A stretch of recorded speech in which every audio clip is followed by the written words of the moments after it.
Hey, bro and Dan, I'm 30 years old, married, no kids yet, college graduate living in New York. Can I create and contribute a 529 in my name, get the state tax deduction, and then once I have kids, shift those 529 contributions to my kids without penalty, even though I never ended up going to graduate school? I believe the answer is yes. You're going to want to take a look at the plan specifically to make sure that you don't run afoul of any restrictions.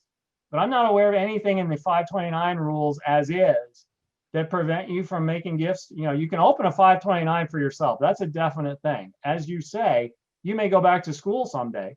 And if you go back to school, you're going to need that money in order to pay tuition.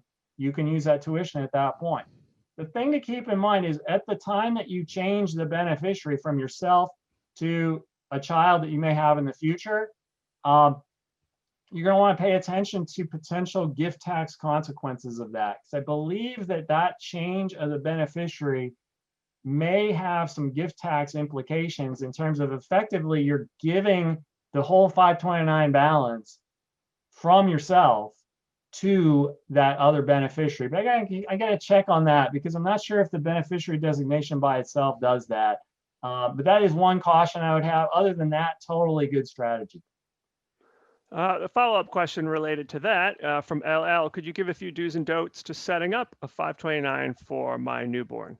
So I'm going to put in the chat a great website, savingforcollege.com. I think you should always start with your own state and see how that plan is related, because many states do give, as Dan mentioned in the previous question, some states do provide deductions on the state income tax return, not federal, state return.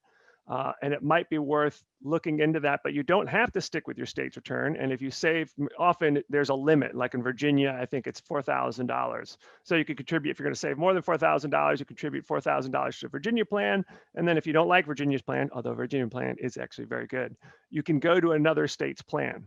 And there's really virtually no, there's technically contribution limits to 529s, but they're very high. They're in the hundreds of thousands of dollars. So start with your state's plan first. And then the next thing to do is Saving for College rates plans, as does Morningstar. Morningstar rates 529 plans. So look up the resources to see how plans are rated and see if you've got a good one. Most of them are pretty good these days. It really comes down to costs of the account and costs of the investments. Following up with Zach, I did take a look. It looks like the IRS is looking at some regulations that let you do some beneficiary changes without gift tax implications. But the requirement is that they be in the same generation.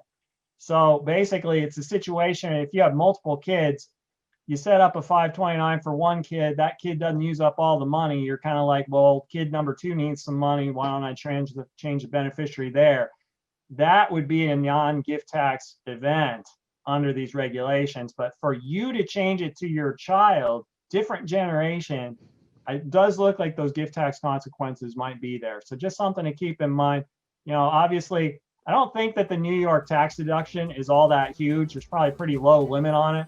So you're probably not talking about an amount that really has all that big of a gift tax consequence anyway. But yeah, just something to think about.